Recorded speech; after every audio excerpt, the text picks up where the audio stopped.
Hello students, chapter में आज आपने आगे વધીએ। लास्ट वीडियो में आपने माहितीनी संगतता अंगेना दाखला जोया था।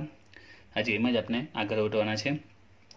तो આજના જે દાખલા છે એમાં પણ આપણે લાસ્ટ વિડીયોની જેમ માહિતીની સંગતતા જ ચકાસવાની છે, પરંતુ લાસ્ટ વિડીયોમાં દાખલામાં આપણે એ, આલ્ફા, બી, બીટા એની રકમ તૈયાર આપી દીધી હતી। હવે જે દાખલા આવશે તે વ્યવહારિક દાખલા આવશે, પ્રેક્ટિકલ દાખલા આવશે। આમ પણ ચેપ્ટરમાં ઓલમોસ્ટ બધા દાખલા વ્યવહારિક જ આવવાના છે। तो एम आपने ए आल्फा बी बीटा आपसे नहीं, आपने जाते ए आल्फा बी बीटा नाम आपीने ए आल्फा बी बीटा ની વેલ્યુ શોધવી પડશે। જો દાખલામાં એક પરીક્ષામાં કુલ 800 વિદ્યાર્થીઓ બેઠા હતા, જેમાંથી 450 છોકરીઓ હતી। કુલ 500 વિદ્યાર્થીઓ પાસ થયા, જેમાં 190 છોકરીઓ હતી। માહિતીની સંગતતા ચકાસો। એ જ રીતે બીજો દાખલો પણ જો, બંને દાખલા એક સાથે સમજાવું છું। એક ફેક્ટરીમાં 500 કારીગરોમાંથી 300 કારીગરો કુશળ હતા। કુલ 320 કારીગરોએ તાલીમ મેળવેલી હતી। 250 તાલીમ મેળવેલ કારીગરો કુશળ હતા। આપેલ માહિતી સંગત છે કે નહીં? બંનેમાં ક્વેશ્ચન સેમ જ પૂછેલો છે, માહિતીની સંગતતા ચકાસવાની છે, પરંતુ દાખલામાં વ્યવહારિક પ્રશ્ન આપેલો છે। તો જ્યારે પણ આ રીતે વ્યવહારિક પ્રશ્ન હોય तो સૌથી પહેલું કામ તમારે એમાંથી ગુણધર્મો શોધી નાખવાના છે। તમને યાદ હશે 11મા ધોરણમાં તમે આવા દાખલા બની ગયા છે, એના વ્યવહારિક માહિતી આપતા રહીને આપણે કોષ્ટકમાં રજૂ કરતા હતા। આવું 11મા ધોરણમાં આપણે બની ગયા છે। તો અહીંયા પણ એ જ કામ કરવાનું છે, પણ અહીંયાનું કોષ્ટક ફિક્સ છે કે આનું કોષ્ટક આ સ્વરૂપનું જ આવશે। લાસ્ટ વિડીયોમાં કહ્યું હતું ને આજે પણ કહું છું, આખા ચેપ્ટરમાં તમને આ રીતના વ્યવહારિક દાખલા આવશે અને તેમાં તમારે આખા ચેપ્ટર માટે આ રીતે કોષ્ટક તો દરેક દાખલામાં બનાવવાનું આવશે જ। तो जो आम तमने कया गुणधर्म देखाय छे, कया गुणधर्म એટલે ને લગતી માહિતી છે। એક પરીક્ષામાં કુલ 800 વિદ્યાર્થીઓ બેઠા હતા, જેમાંથી 450 છોકરીઓ હતી। તો 800 માંથી 450 છોકરી છે, તો બાકીના કોણ હશે? છોકરા હશે। એટલે અહીંયા એક ગુણધર્મ શું મળ્યો? જાતિ મળ્યો, છોકરા અને છોકરી। યાદ આવ્યું? 11મા ધોરણમાં આવું આપણે કરી ગયા છે। તો અહીંયા માહિતી શું આપેલી છે? એક તો છોકરાઓ આપેલા છે અને છોકરીઓ। तो एक आपने आ गुणधर्म जोवा मळेलो, छोकरा अने छोकरीओ। बराबर। हवे आगळ जोईए। कुल 500 विद्यार्थीओ पास थया हता, जेमां 190 छोकरीओ हती। तो बीजो गुणधर्म तमने ख्याल आवी जवो जोईए, कयो छे? 500 विद्यार्थीओ पास थया हता। तो बीजुं शुं जोवा मळ्युं? पास जोवा मळ्युं। तो बीजो गुणधर्म शुं बने? पास। तो बाकीना शुं थया हशे? नापास थया हशे। पास अने नापास। तो आ रीतना तमने बे गुणधर्म दरेक दाखलामां जोवा मळशे ज अने सिम्पल ज छे, ख्याल आवी जशे, एटलो प्रॉब्लम आवशे नहीं। 11 માં આના વિશે તમે ભણી જ ગયા છો, રાઈટ? અત્યારે આમાં થોડું અલગ ડિટેલમાં આવશે, પરંતુ અહીંયા તમારે ફિક્સ બે ગુણધર્મ આપેલા જ હશે। જેમ કે આમાં એક છોકરા અને છોકરી અને પાસ અને નાપાસના બે ગુણધર્મો જોવા મળે છે। ત્રીજો દાખલો પણ જોઈએ, એમાં પણ આ રીતે ગુણધર્મ શોધવા પડશે તમારે। એક ફેક્ટરીમાં 500 કારીગરોમાંથી 300 કારીગરો કુશળ હતા। कुल 320 कारीगरोए तालीम मेळवेली हती। 250 तालीम मेळवेल कारीगर कुशળ હતા। तो તમે જો આમાં તમને કયા ગુણધર્મ જોવા મળે છે તો ખબર પડી જશે। 500 કારીગરોમાંથી 300 કારીગરો કુશળ હતા, તો એક ગુણધર્મ ખબર પડે છે, કુશળ। તો બીજો શું આવે છે? કુશળનો ઓપોઝિટ, કારણ કે ઓપોઝિટ હશે છોકરા તો છોકરી, પાસ તો નાપાસ, કુશળ તો એનો બીજો ઓપોઝિટ શું બની શકે? બિનકુશળ, राइट? अथवा एवं पण लखे कुशल हता, कुशल न हता, एवं पण आपणे कही सकीए। कुल 320 कारीगर तालीम मेळवेली हती। हवे तालीम मेळवेली हती तो एनो बीजो गुणधर्म आपणे मळशे तालीम मेळवेल, अने एनो ऑपोजिट शुं आवे? तालीम न मेळवेल। खबर पड़ी गई? तो दरेके दरेक दाखलामां आ रीतना तमारे बे गुणधर्म सौथी पहेला शोधवा पड़शे। ख्याल आवी गयो? तो गुणधर्म खबर पड़ी जाए बस पछीनो दाखलो एकदम सिम्पल छे। हवे तमारे करवानुं शुं छे रे? आ गुणधर्मने नाम आपी देवानुं छे। आपणे बे ज गुणधर्म यूज करीए छीए, ए आल्फा अने बी बीटा। ए आल्फा बी बीटा 11મા ધોરણમાં તમને યાદ હોય તો આપણે અહીંયા લખી દેતા હતા, જેમ કે છોકરા છોકરી, પાસ નાપાસ, એ રીતે કોષ્ટક બનાવતા હતા, પણ આનો કોષ્ટક ફિક્સ ફોર્મેટ જ છે। આમાં તમારે નામ આપી દેવાના છે, એ આલ્ફા અને એકને બી बीटा। आ रीते नाम आपी देवाना छे। जे बे गुणधर्म छे, एक में ए अने आल्फा नाम आपी दो, एक में बी अने बीटा नाम आपी दो। ए आल्फा अने बी बीटा। जेम के चलो आमां पहेला वात करीए। कुशल अने बिनकुशल छे, तालीम मेळवेल अने तालीम ના મેળવેલ આપેલું છે, બરાબર છે। તો આપણે નામ આપી દઈએ, તો કુશળ ને બિનકુશળ તો એકને એ નામ આપી દઈએ, એકને આલ્ફા નામ આપી દઈએ। તો આ બાજુ શું નામ આપવાનું, એકને બી અને બીજાને બીટા, ખબર પડી? એકને એ તો બીજાને આલ્ફા, તો અહીંયા એકને બી તો બીજાને બીટા। અથવા તો આ તાલીમ મેળવેલ ના મેલ એને આપણે એ અને આલ્ફા આપી દઈએ અને કુશળ બિનકુશળ ને બી અને બીટા, ચાલી શકે છે કોઈને પણ। એટલે પણ એક પોઈન્ટ યાદ રાખજો કે આ બંને ગુણધર્મ સાથે રહેવા જોઈએ, કારણ કે આ બંને જોડાયેલા છે, કુશળ બિનકુશળ, તાલીમ મેળવેલ તાલીમ ના મેળવેલ, બરાબર છે। તો એ અને આલ્ફા બેને આપો, અથવા તો એ અને આલ્ફા બેને આપો। એકને એ અને આલ્ફા આપો તો બીજાને બી અને બીટા। જો અહીંયા તમે એ અને આલ્ફા નામ આપો તો અને બી અને બીટા। તો આપણે ચલો આ બાજુ કુશળ ને બિનકુશળ છે તો એ ને લઈ લઈએ કુશળ અને આલ્ફા ને લઈ લઈએ બિન કુશળ, બરાબર છે। તો પછી અહીંયા શું લઈશું બી અને બીટામાં, તો બી માં લઈ લઈએ તાલીમ મેળવેલ અને બીટામાં લઈ લઈએ તાલીમ ન મેળવેલ। ખ્યાલ આવ્યો? જો તમે અલ્ટરનેટ લઈ લો, એટલે કે અહીંયા એ અને આલ્ફામાં એમાં તાલીમ મેળવેલ અને આલ્ફામાં તાલીમ ન મેળવેલ, અને આ બાજુ કુશળ ને બિનકુશળ તો પણ ચાલી શકે છે। ખ્યાલ આવી ગયો? તો આ રીતે તમારે બે ગુણધર્મ લઈ લેવાના છે અને નામ આપી દેવાના છે। હવે બીજો એક પોઈન્ટ તમારે યાદ રાખવાનો છે, આમાં ચાલશે। હવે આ દાખલામાં આવી જઈએ, અહીંયા પણ એ પ્રકારે આપણે નામ આપી દઈએ। તો ગુણધર્મ જોઈએ તો કયા છે આમાં, છોકરા અને છોકરી, પાસ અને નાપાસ। તો ખબર પડી જ જશે। એ અને આલ્ફામાં શું લઈએ, કાં તો છોકરા છોકરી લઈ શકાય અથવા તો પાસ નાપાસ જે લેવું હોય તે। ચલો આપણે પહેલું લઈ લઈએ, છોકરાઓ લઈ લઈએ અહીંયા, અને અહીંયા આગળ છોકરી, અને બી ને બીટામાં શું લઈ લઈએ, પાસ નાપાસ। ખ્યાલ આવી ગયો? તો સિમ્પલ જ છે, ગુણધર્મ શોધી નાખો અને એ આલ્ફા બી બીટા નામ આપી દો। અને જરૂર નથી કે છોકરા છોકરી એ આલ્ફા આપો, બરાબર છે। તમે એ આલ્ફામાં શું લઈ શકો, પાસ નાપાસ પણ લઈ શકો, અને બી બીટામાં છોકરા છોકરી પણ લઈ શકાય છે। ક્લિયર? તો ગુણધર્મ આ રીતે શોધો અને એને નામ આપી દો। ખ્યાલ આવી ગયો? હવે આપણે કોષ્ટક કમ્પ્લીટ કરીએ। તો જોઈએ પહેલામાં, હવે માહિતીમાં જોઈએ અને સંકેત જે આપેલા છે એ પ્રકારે કોષ્ટક પૂરું કરવાનું છે। જુઓ, એક પરીક્ષામાં કુલ 800 વિદ્યાર્થી બેઠા હતા। તો 800 એ શું છે, ટોટલ વિદ્યાર્થી, ટોટલ છે, કુલ છે, એટલે શું કહેવાશે, એન કહેવાશે। કુલ 800 છે, બરાબર, ટોટલ 800। આગળ, જેમાંથી 450 છોકરીઓ હતી, તો 450 શું છે, છોકરીઓ, 450 શું છે, છોકરીઓ। તો તમે જો છોકરીને તમે શું નામ આપ્યું છે, છોકરીનું નામ શું આપ્યું છે, આલ્ફા આપેલું છે। તો 450 છોકરીઓ એટલે કે આલ્ફા છોકરી થશે। ક્લિયર? 450 છોકરી એટલે કે આલ્ફા છોકરી થશે। તો આલ્ફા બરાબર આપણે કેટલા લખી દઈશું, 450 લખી દઈશું। ખ્યાલ આવે છે? એકદમ સિમ્પલ છે।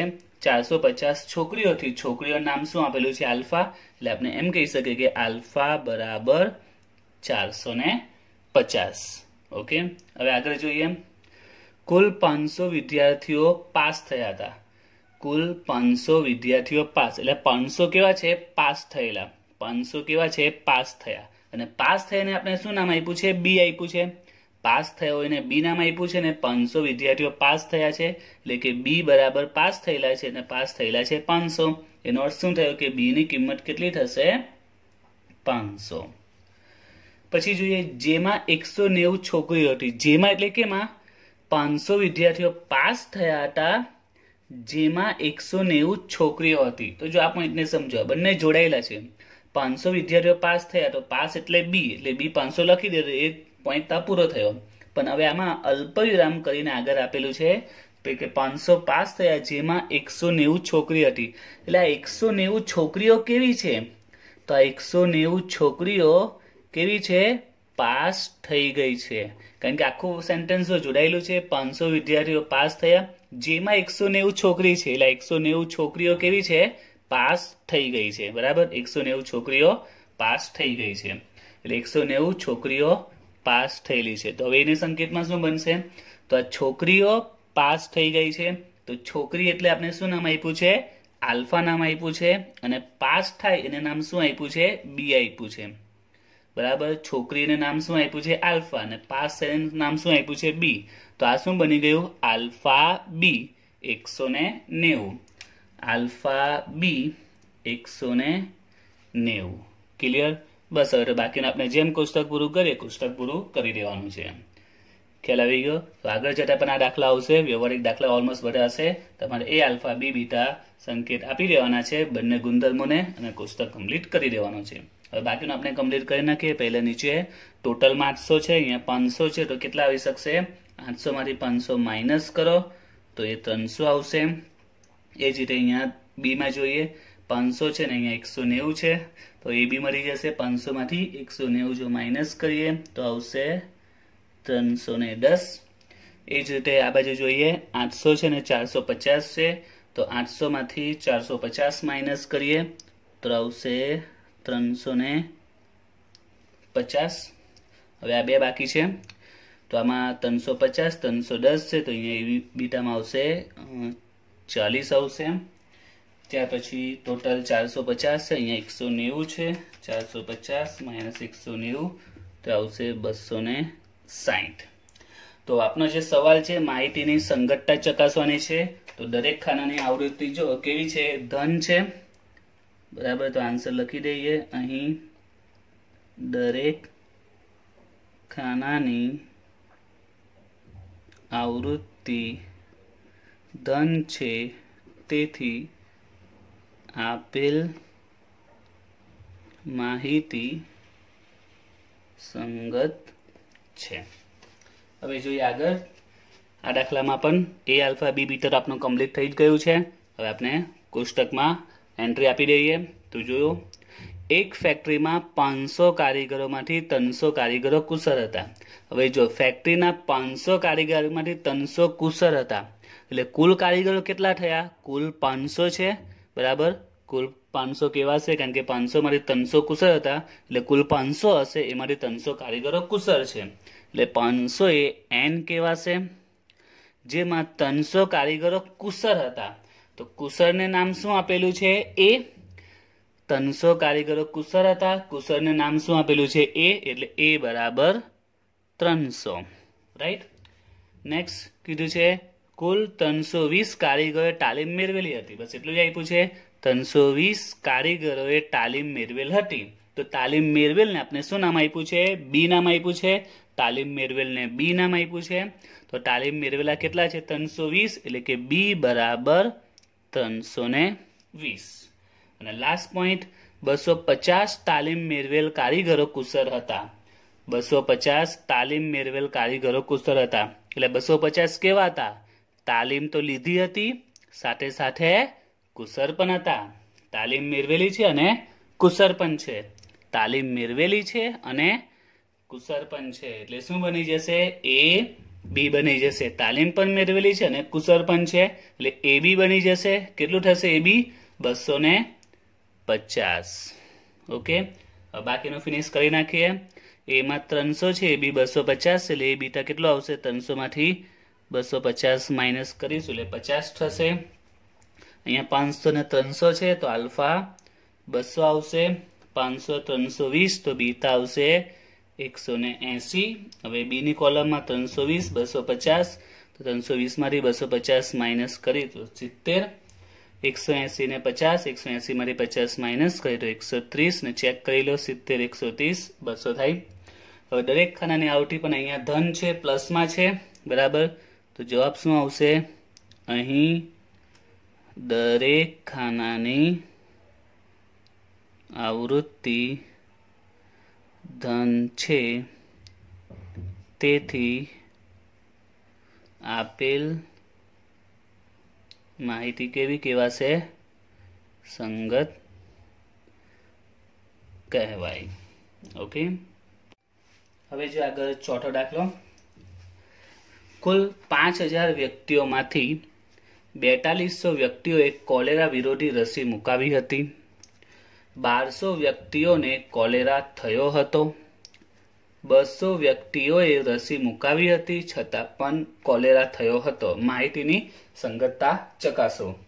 વિદ્યાર્થીઓ, અહીંયા પણ પહેલા તમારે સૌથી પહેલા ઓળખી નાખીએ કે ગુણધર્મ કયા છે.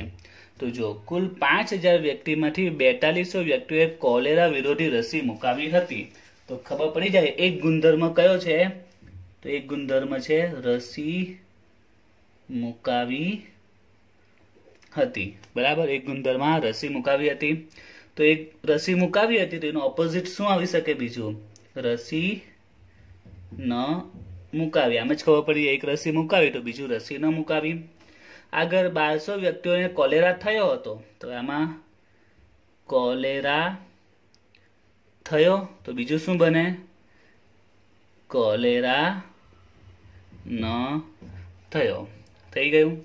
તો ગુણધર્મ આપણે મળી ગયા છે। રસી મુકાવી હતી, એક રસી મુકાવી, એક રસી ન મુકાવી, અને બીજું કયું છે? 1200 વ્યક્તિઓને કોલેરા થયો હતો, બરાબર છે। તો એક કોલેરા થયો ને કોલેરા ન થયો। હવે આપણે નામ આપી દઈએ। એકમાં શું નામ આપી દઈએ? એ આલ્ફા, અને બીજામાં શું નામ આપી દઈએ? બી અને બીટા। તો આ બાજુ આપણે નામ આપી દઈએ એ અને આલ્ફા નામ આપી દઈએ અહીંયા, અને અહીંયા નામ આપી દઈએ બી અને બીટા। થઈ ગયું। એકમાં એ આલ્ફા, એકમાં બી અને બીટા। હવે આમાં કોષ્ટક પૂરું કરીએ આપણે। કુલ 5000 વ્યક્તિઓ છે, કુલ વ્યક્તિઓ કેટલી છે? 5000, એટલે એન આવશે 5000। તો આ વ્યક્તિઓમાંથી 4200 વ્યક્તિઓએ કોલેરા વિરોધી રસી મુકાવી હતી, તો 4200 વ્યક્તિઓએ કોલેરા વિરોધી રસી મુકાવી હતી, એટલે રસી મુકાવનાર કેટલા છે? 4200, અને રસી મુકાવીને નામ શું આપ્યું છે? એ આપ્યું છે, એટલે કે એ બરાબર 4200। ત્યાર પછી 1200 વ્યક્તિઓને કોલેરા થયો હતો। 1200 વ્યક્તિ કેવા છે? જેને કોલેરા થયો હતો, તો કોલેરા થયો હોય એને નામ શું આપ્યું છે? બી। કોલેરા થાય એને નામ આપ્યું છે બી। તો કેટલાને કોલેરા થયો છે? 1200, એટલે કે બી બરાબર 1200। ત્યાર પછી જો 200 વ્યક્તિઓએ રસી મુકાવી હતી છતાં પણ કોલેરા થયો હતો, તો જો આ 200 કેવા છે?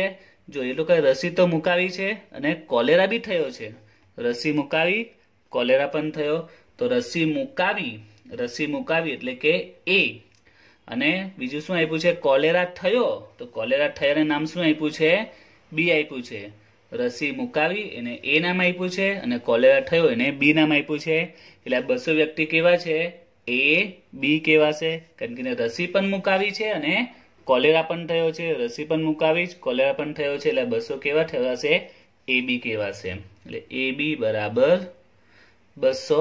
હવે કોષ્ટક પૂરું કરીએ। પહેલા આ બાજુ જોઈએ 5000 ને 4200 છે, 5000 માંથી 4200 માઇનસ કરીએ તો 800 આવશે।